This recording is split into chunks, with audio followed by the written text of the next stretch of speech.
Salut à toutes et à tous, ici Tuto Rétro, j'espère que vous allez bien et aujourd'hui on se retrouve pour parler de la succession de la Nintendo NES, je parle bien sûr de la Super Nintendo.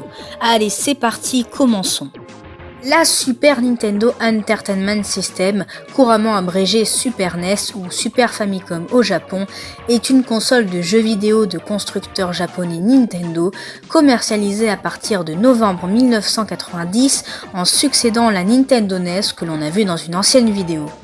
Cette console est de génération 16 bits. La Super Nintendo est composée d'un bouton on-off, d'un bouton reset et d'un port cartouche pour les jeux avec un petit clapet.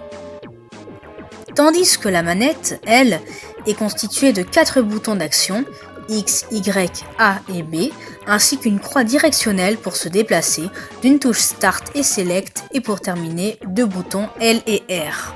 En Amérique du Nord, la console est sortie avec un look résolument différent comme vous pouvez le constater sur cette image.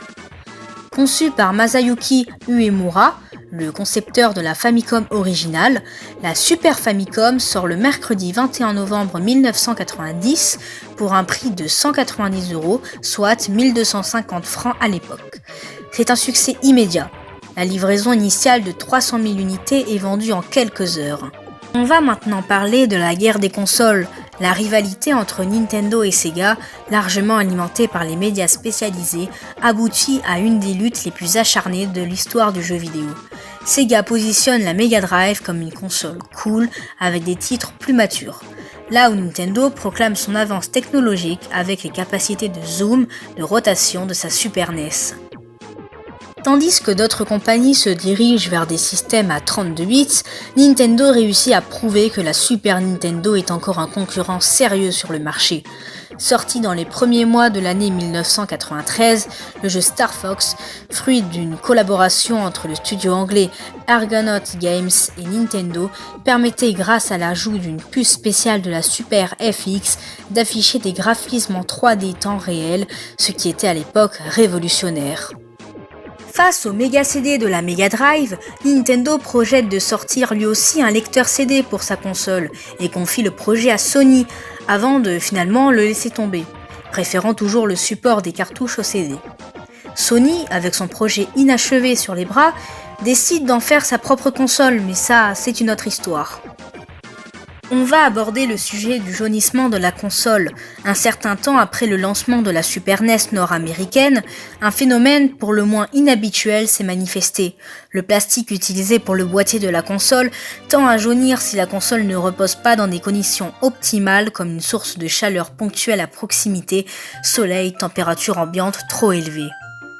Dépendant de ces conditions, le jaunissement ne se manifeste que sur une surface minime ou au contraire sur toute une moitié de boîtier, voire le boîtier au grand complet. Fait intéressant, la partie entourant le port cartouche semble presque toujours garder sa couleur originale, contrairement au reste. La Super Nintendo comporte également des accessoires et c'est ce que l'on va voir. Tout d'abord, il y a le Super Scope qui est un pistolet optique de la console en forme de bazooka. Il permet en visant le moniteur de la télévision de toucher des cibles qui apparaissent à l'écran. Ensuite, la souris utilisée dans Mario Paint et quelques autres jeux comme Wonder Project J. Elle possède 2 boutons et en tout point similaire à une souris classique.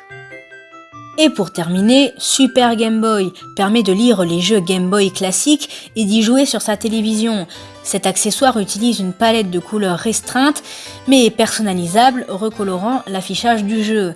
Le Super Game Boy intégrait aussi un mini programme de dessin et quelques autres fonctionnalités amusantes.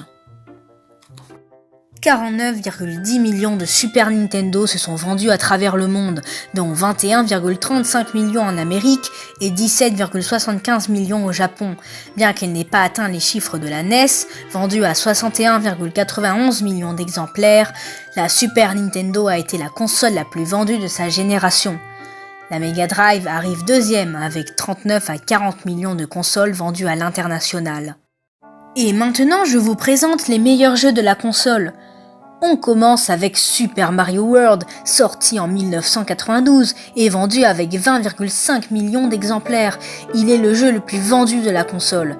Ce jeu fait incarner les deux super plombiers Mario et Luigi à la poursuite de Bowser qui a kidnappé pour la énième fois la princesse Peach. On continue avec Donkey Kong Country, sorti en 1994 avec 9,3 millions d'exemplaires vendus. Ce jeu est certainement l'un des plus mythiques de la Super Nintendo avec des graphismes incroyables pour l'époque ainsi que des musiques entraînantes et un gameplay assez compliqué mais très divertissant.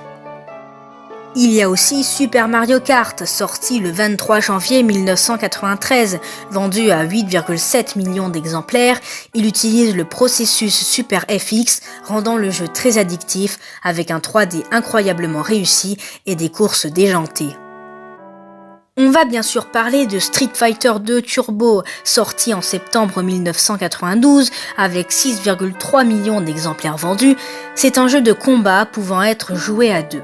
Des graphismes très réussis pour l'époque et un décor pouvant être changé à notre guise. Et enfin, The Legend of Zelda A Link to the Past, sorti le 24 septembre 1992 et vendu à 4,7 millions d'exemplaires. C'est un jeu d'aventure dans lequel vous incarnez Link, jeune garçon d'Hyrule. Vous avez pour la mission d'aller sauver la princesse des griffes du sorcier Aghanim. C'est la fin de cette vidéo, j'espère qu'elle vous aura plu. Si c'est le cas, n'hésitez pas à liker cette vidéo, à vous abonner sans oublier d'activer la cloche des notifications et je vous dis à la prochaine sur la chaîne Tuto Rétro.